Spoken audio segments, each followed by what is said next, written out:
नवी मुंबईच्या करावे गावामध्ये नरम पावामध्ये आळ्या आढळल्यानं आता ठाकरे गटानं पाव बनवणाऱ्या इडन बेकरीची पाहणी केली आहे। यामध्ये घाणीमध्ये पाव तयार केल्याचं दिसून आलं।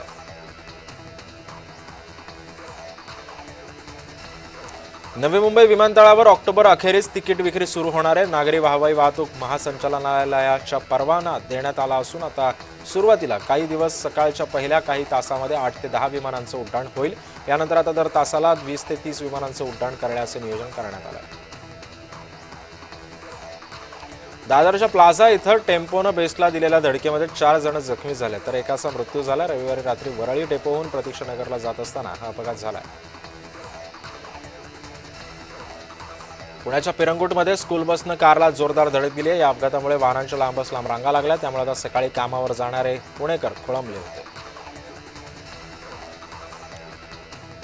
मुंबई महानगरपालिकेचा अंतिम प्रभाग आराखडा आता आज जाहीर होण्याची शक्यता आहे। मुंबईमध्ये 227 प्रभागांची संख्या कायम असून 2017 मध्ये पार पडलेल्या मुंबई महापालिका निवडणुकीमध्ये जशी प्रभाग रचना होती त्यामध्ये फारसा फरक नाहीये। हरकती सूचना नोंदवण्याची मुदत 4 ऑक्टोबरपर्यंत देण्यात आली असून यामध्ये शेवटच्या दिवसापर्यंत 494 हरकती नोंदवण्यात आल्या होत्या।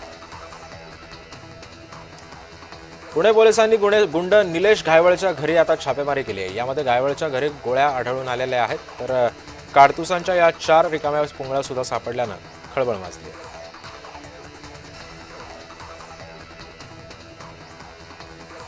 नाशिकच्या सातपूरच्या एका पबमध्ये गोळीबार झाला। यामध्ये एक तरुण गंभीर जखमी झाला। या प्रकरणी आता माजी नगरसेवकाचा मुलगा भूषण लोंढेंसह इतर 7 साथीदारांवर गुन्हा दाखल झाला आहे।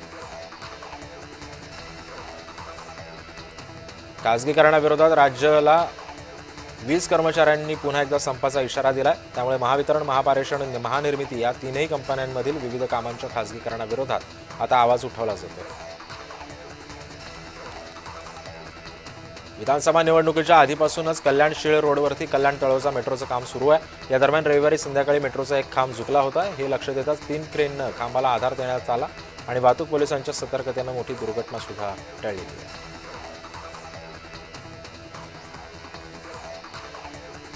भिवंडीमध्ये पॅरामाउंट वेअर हाऊस संकुलातील आता कुरिअर गोडाऊनला मोठी आग लागली आणि या आगीमुळे आजूबाजूच्या कंपन्यांना सुद्धा आग लागली। यामध्ये केमिकल गोदामांचा सुद्धा समावेश आहे। 3 तासांच्या अथक प्रयत्नानंतर अग्निशमन दलाच्या जवानांनी ही आग विझवल्याची माहिती मिळाली।